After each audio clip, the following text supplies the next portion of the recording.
সুজন চক্রবর্তীকে আপনি একটা চিঠি দিয়েছিলেন এবং সেই চিঠি দেওয়ার পরে উনি বলছেন যে শুধুমাত্র যে ইলেকশনের সময় যে জোট করলে হবে না, সারা বছর একসঙ্গে থাকতে হবে, একসাথে লড়াই নামতে হবে এবং তৃণমূল বিজেপির বিরুদ্ধে বিভিন্ন আন্দোলন, সেই আন্দোলনের সঙ্গে থাকতে হবে। কেউ যদি দিবাস্বপ্ন দেখে আমি কি করতে পারি? আমার দোষ? কিছু বললে বলবে সিনিয়র লিডারকে যেন বলছে। আমি প্রত্যেকটা সিনিয়র লিডারকে সম্মান দিই। আমি সুজন চক্রবর্তী বাবুকে চিঠি দিই, বিমান বাবুকে দিয়েছি, আমাদের চেয়ারম্যান। বিমান বাবু কি বলছে জিজ্ঞাসা করুন, 1 নম্বর কথা। 2 নম্বর কথা হচ্ছে সারা বছর মাঠে ময়দানে নেবে লড়াই আইএসএফ করছে। বিজেপির বিরুদ্ধে যেমন চিৎকার করছে, তৃণমূলের বিরুদ্ধে চিৎকার করছে।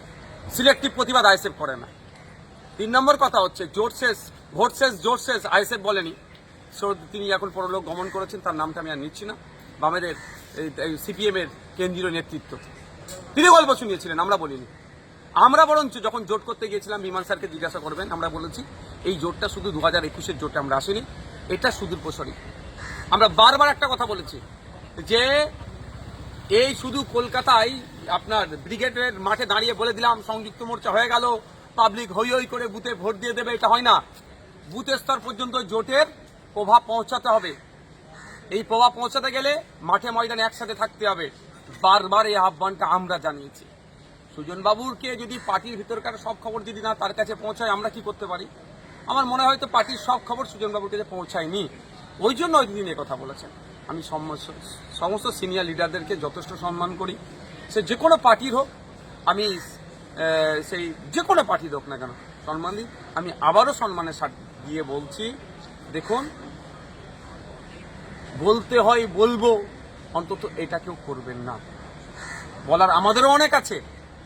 বৃহত্তর স্বার্থের কথা ভেবে, বর্তমান পরিস্থিতির কথা ভেবে, মানুষকে যেভাবে তৃণমূল কংগ্রেস আর বিজেপি শোষণ করছে, জাতাকলে ফেলে, ধর্মের নামে কেউ নাগরিকত্ব দেওয়ার নামে, কেউ নাগরিকত্ব কেড়ে নেওয়ার নামে, কেউ ভোটাধিকার দেওয়ার নামে, কেউ ভোটাধিকার কেড়ে নেওয়ার নামে যেভাবে শোষণ করছে, এর হাত থেকে মানুষকে মুক্তি দিতে হবে। সেই জন্য আমরাও কিন্তু অনেক কথা চুপ করে আছি। আমি অনুরোধ করছি এটাই, এমন কথা বলবেন না যাতে আমাদের মধ্যে বিভ্রান্ত তৈরি হয়। আমি আপনাদের বলি, বিমানবাবু কি স্যারকে বিমানবাবুকে আমি চিঠি পাঠিয়েছিলাম।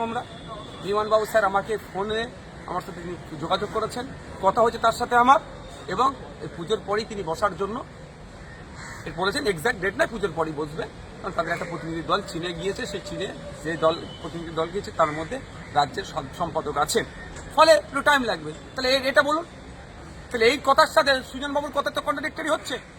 তাহলে সুজনবাবুকে আমি অনুরোধ করব যে আপনি আপনার দলের অভ্যন্তরীণ কথাটা একটু জানলেন, বলুন। তারপরে দাদা, একটা জনস্বার্থ মামলা আপনি করেছিলেন ওই বিদ্যুৎ পৃষ্ঠ মৃত্যুর ঘটনাতে, আজকে তার হিয়ারিং ছিল, এখনো পর্যন্ত কি রায়? দেখুন, আমি কেন মামলা করব না?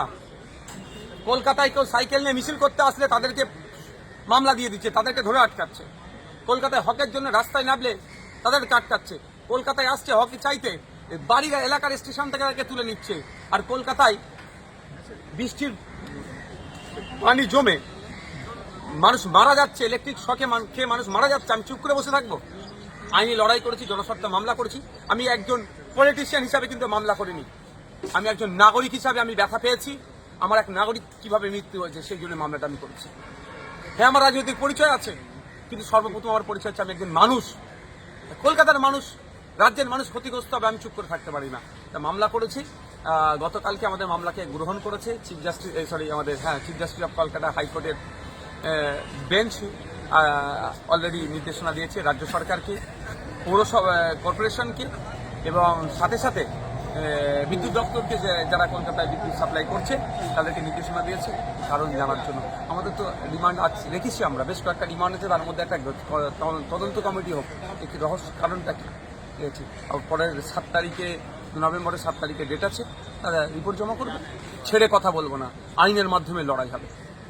দাদা, 3টের সময় একটা বৈঠক হতে চলেছে ইলেকশন কমিশনে, সেখানে মূলত ইডি, সিবিআই, কাস্টমস, ডিআরআই প্রত্যেককে নিয়ে এই বৈঠক হতে চলেছে এবং শেষ নির্বাচনে রাজ্য কত টাকা বাজেয়াপ্ত হয়েছিল সেই বিষয়ে বিস্তারিত তথ্য জানতে চাইছে কমিশন।